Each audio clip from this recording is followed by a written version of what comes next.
আমি আব্দুল্লাহ। আমি আয়েশা। তোমরা আমাদের সাথে ইসলামের শিক্ষা গ্রহণ করো এবং ইসলাম ও আখিরাত সম্পর্কে জানো। হামজা, হামজা, তাড়াতাড়ি আয়। হামজা।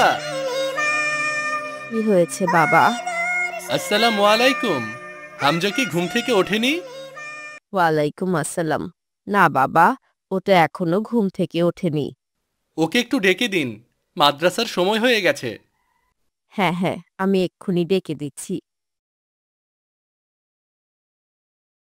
এই হামজা, তাড়াতাড়ি উঠে পড়, তোকে আব্দুল্লাহ ডাকতে এসেছে।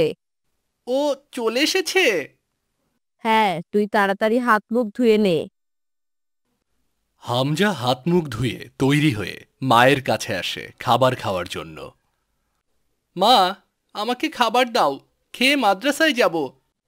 এখনো তো খাবার হয়নি বাবা, তুই এক কাজ কর, আজকে না খেয়ে যা, মাদ্রাসা থেকে এসে খেয়ে নিস। ঠিক আছে মা। হামজা কিছু না খেয়ে বাইরে বেরিয়ে আসে। এই আব্দুল্লাহ, আমি তৈরি হয়ে গেছি, চল চল। আজকে তুই অনেক দেরি করলি, এখন চল, তাড়াতাড়ি যাই। হ্যাঁ, চল চল।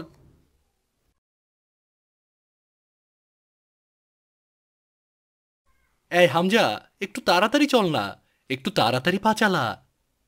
আরে, আমার তো হাঁটতে ইচ্ছে করছে না, খুব খিদে পেয়েছে। কিন্তু দেরি করে গেলে তো হুজুর অনেক বকবে রে। কিন্তু কি করব রে, আমার যে খুব খিদে পেয়েছে। একটা কাজ কর, সামনেই তো রহমত চাচার মিষ্টির দোকান আছে, ওখানে গিয়ে একটু মিষ্টি খেয়ে নিস। আচ্ছা, তোর কাছে কি কিছু টাকা হবে? হ্যাঁ, আছে তো, কিন্তু কি করবি? তুই আমাকে টাকাটা ধার দে না, আমি মাদ্রাসায় গিয়ে দিয়ে দেব। ঠিক আছে, এই নে টাকা, তুই গিয়ে রহমত চাচার দোকানে মিষ্টি খা, আমি মাদ্রাসার দিকে গেলাম। ঠিক আছে, তুই যা, আমি মিষ্টি খেয়ে মাদ্রাসায় যাচ্ছি। আব্দুল্লাহ মাদ্রাসার দিকে যায় এবং হামজা মিষ্টির দোকানের দিকে এগুতে থাকে। হামজা মিষ্টির দোকানে গিয়ে দেখে মিষ্টির দোকানে অনেক ভিড়। আরে, মিষ্টির দোকানে তো অনেক ভিড়, এত লোকের ভিড়ে আমি মিষ্টি খাবো কি করে? এত লোকের ভিড়ে মিষ্টি খেয়ে আবার দাম দিতে গিয়ে তো অনেক সময় লেগে যাবে, এতক্ষণ অপেক্ষা করলে তো মাদ্রাসায় দেরি হয়ে যাবে।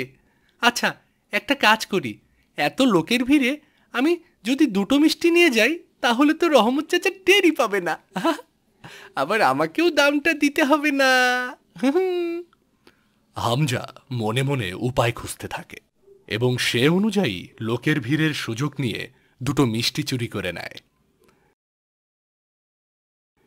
এই তো মিষ্টি চুরি করে নিয়েছি, এখন এখান থেকে কেটে পড়ি।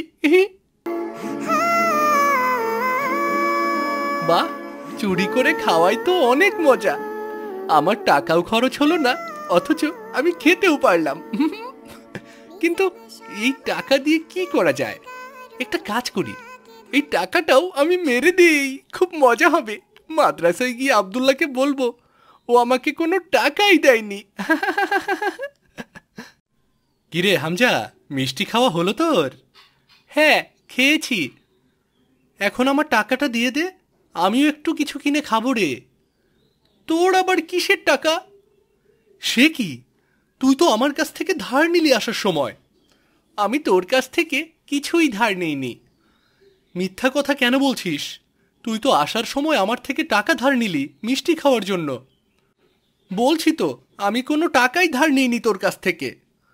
অস্বীকার কেন করছিস তুই? তুই তো আমার কাছ থেকে টাকা নিলি আর বললি মাদ্রাসায় এসে দিয়ে দিবি। বাজে কথা বলবি না আব্দুল্লাহ, আমি তোর কাছ থেকে কোনো টাকাই নেইনি। সর, এখন আমি ক্লাসে যাব, এখনই হুজুর চলে আসবে। তুই মিথ্যা বলছিস হামজা, তুই মিথ্যা বলছিস। আমি কোনো মিথ্যা বলছি না, সর বলছি, সর এখান থেকে। ঠিক আছে, তাহলে আমিও হুজুরকে সব বলে দেব। তোর যা ইচ্ছা তুই তাই কর, আমি কিচ্ছু জানি না।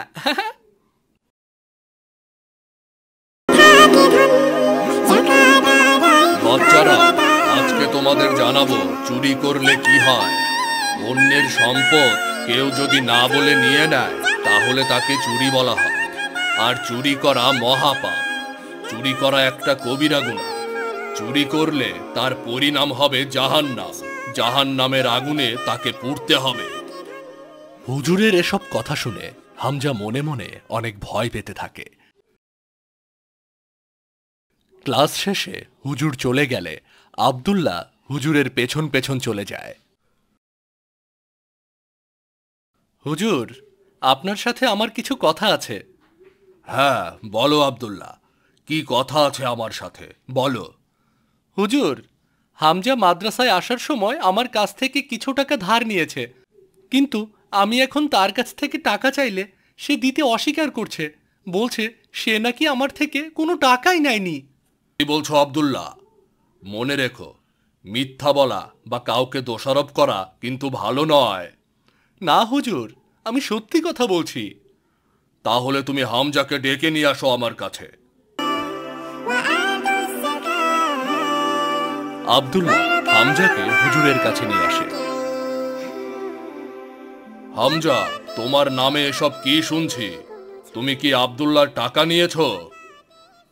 না হুজুর, আমি কোনো টাকা নেইনি। ও মিথ্যা বলছে হুজুর। ও আমার কাছ থেকে আসার সময় টাকা নিয়েছে।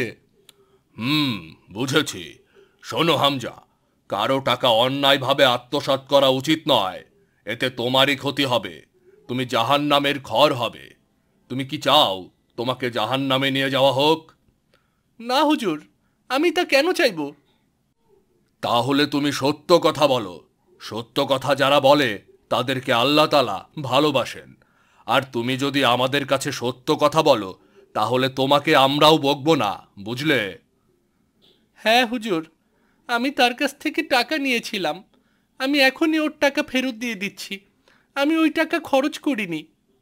মাশাআল্লাহ, তুমি নিজের ভুল বুঝতে পেরেছো, এটাই অনেক। দাও, আব্দুল্লাহকে তার টাকা ফিরিয়ে দাও।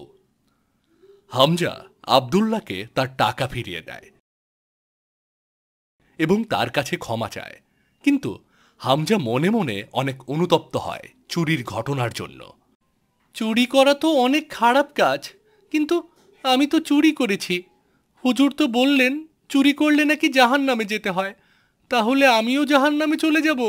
এখন আমি কি করি তাহলে? হামজা সারাক্ষণ এই বিষয় নিয়ে ভাবতে থাকে। তার মনের ভেতর যেমন অনুতপ্ত ছিল, তেমনই ছিল ভয়। হামজা, হামজা, আয় হামজা, আয় খেতে আয়। না মা, আমি যাব না। আমার খেতে ইচ্ছে করছে না। কি হয়েছে হামজা? মাদ্রাসা থেকে এসেছিস থেকেই দেখছি তোর খুব মন খারাপ। বল আমাকে কি হয়েছে? হামজা ভয় ভয় করে তার মাকে সব ঘটনা খুলে বলে। সব ঘটনা শুনে হামজার মা বলে, যেটা তুই করেছিস সেটা তোর অন্যায় হয়েছে, কিন্তু তুই তোর ভুলের জন্য অনুতপ্ত। তাই চাইলে আল্লাহ তাআলা তোকে ক্ষমা করে দিতে পারেন। আল্লাহর ক্ষমা পাওয়ার জন্য আমাকে কি করতে হবে মা? তুই আমার কাছ থেকে টাকা নিয়ে গিয়ে তোর রহমত চাচাকে দিয়ে দিবি আর তোর ভুলের জন্য ক্ষমা চাইবি। ঠিক আছে মা, আমি তাই করব। তুমি আমাকে টাকা দাও। এই তো লক্ষ্মী ছেলে, এই নে টাকাটা, গিয়ে দিয়ে আয়। হামজা মায়ের কাছ থেকে টাকা নিয়ে রহমত চাচার দোকানে যায়। কি হইছে হামজা বাবা, মিষ্টি নিবা নাকি? না চাচা, মিষ্টি নিতে আসিনি। তাইলে কেন আইছো? আমার কাছে কোনো দরকার আছে তোমার? হ্যাঁ চাচা, আপনার কাছে আমি ক্ষমা চাইতে এসেছি। ক্ষমা? কিসের ক্ষমা চাইতে আইছো তুমি? হামজা রহমত চাচাকে সব ঘটনা খুলে বলে। আপনি রাগ করেননি তো রহমত চাচা? আমি আসলে বুঝতে পারিনি, তাই এই ভুলটা করেছি। আরে পাগল, আমি রাগ করবো কেন? শোনো, তুমি তোমার ভুল বুঝতে পারছো, এটাই তো সবচেয়ে বড় কথা। আর 2টা মিষ্টি খাইছো, তাতে কি হইছে? তাতে কি আমার দোকানের সব মিষ্টি শেষ হয়ে যাইব নাকি? এই নাও, আরো 2 খান মিষ্টি খাও। আর তোমার টাকা ফেরত দিতে হইব না। কিন্তু চাচা, কেন? এইটা তোমার সত্য বলার পুরস্কার। হ, তবে দ্বিতীয়বার এমন ভুল কইরো না, কারণ চুরি করা মহাপাপ। আমার আর এমন ভুল হবে না চাচা, আমার আর এমন ভুল হবে না।